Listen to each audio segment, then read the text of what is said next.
علاش كينفر منك كل واحد تعلقتي به؟ سؤال عميق وفي نفس الوقت مؤلم. النفور ديال الناس منك في العلاقات غالبا ماشي سببه أنك ما كتستاهليش الحب، ولكن كاين عوامل خفية اللي كتدخل، ومن بين هاد العوامل التعلق المفرط. مني كتحسي بالنقص الداخلي وكتعلقي آمال كاملة في شخص آخر، كتولي العلاقة خانقة بالنسبة ليه، كيبغي يحس بالحرية وانتي بلا وعي منك كتضغطي عليه باش يعمر الفراغ اللي عندك. العامل الثاني الخوف من الهجر. إذا كان عندك جرح الطفولة فيه إهمال أو هجر، كتولي كتشوفي أي إشارة بسيطة كدليل على أنه غادي يخليك.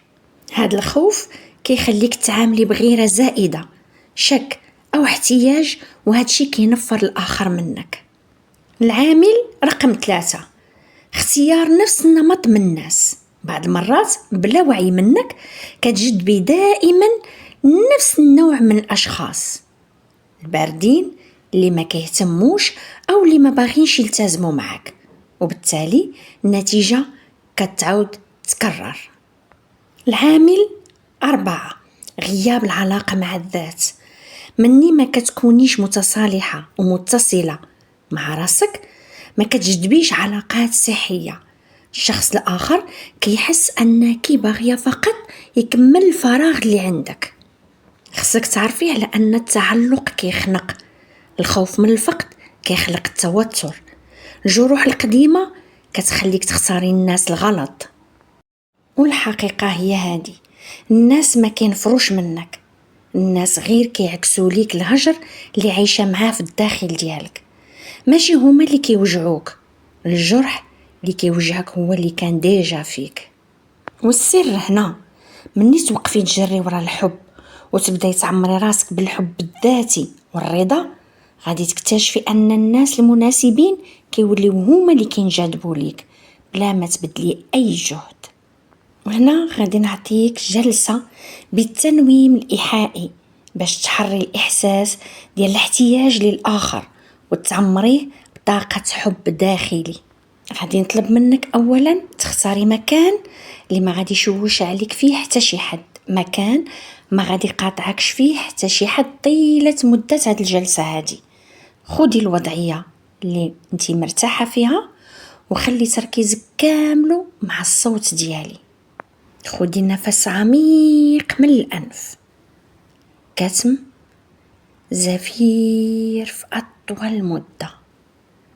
تري تري بيان، برافو. عيشي اللحظة، خلي كل توتر يدوب، خلي الجسد ديالك يرتاح ويسترخي. تاني خدي نفس عميق، كتم، زفير في أطول مدة. برافو، تري تري بيان. تاني شهيق عميق، كتم، زفير في أطول مدة. ممتاز. دابا كل كلمة غادي تسمعيها غادي تمشي مباشرة للداخل ديالك، للجزء اللي محتاج يسمعها. دابا نبغيك تخيلي معايا على أنك قدام واحد المراية كبيرة. شوفي في عينيك، زيدي شوفي في عينيك، شوفي التعب اللي فيهم. شوفي هذيك الطفلة صغيرة اللي مازال عايشة فيك، اللي باقا كتجري ورا الحب، كتجري باش شي حد يحس بيها، باش شي حد يقول ليها أنا معاك، أنا ما غاديش نخليك. خودي لحظة وحسي بالألم ديالها، حسي بجوعها العاطفي.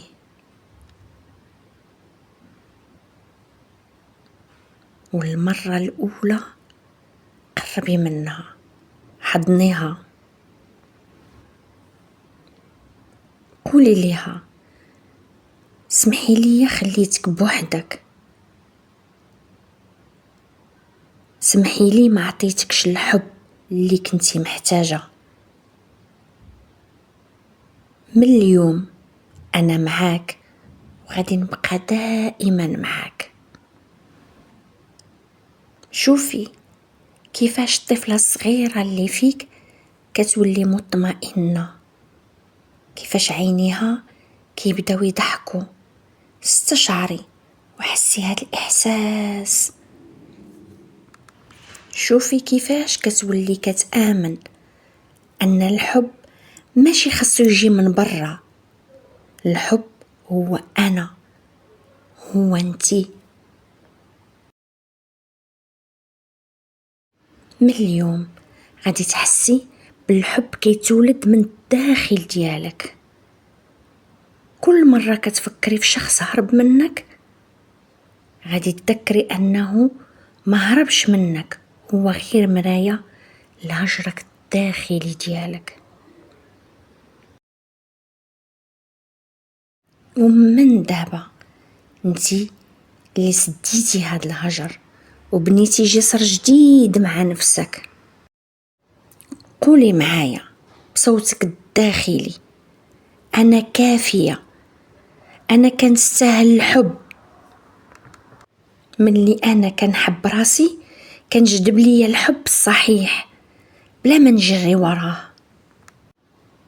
الحب ساكن في الداخل ديالي ماشي في الآخرين. نطلب منك دابا تاخدي نفس عميق زفير ببطء في أطول مدة. شهيق عميق، زفير في أطول مدة.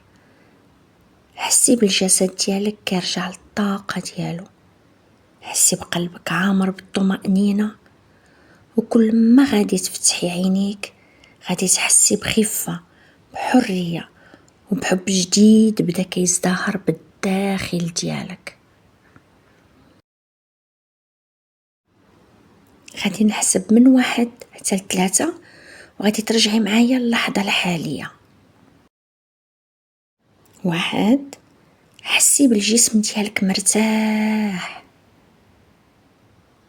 2، كتحسي بطاقة جديدة بالداخل ديالك. 3، فتحي عينيك وانتي كلك حب. هاد الجلسة مسموح ليك تسمعيها كل يوم، وخصوصا قبل ما تنعسي أو مباشرة من تفيقي.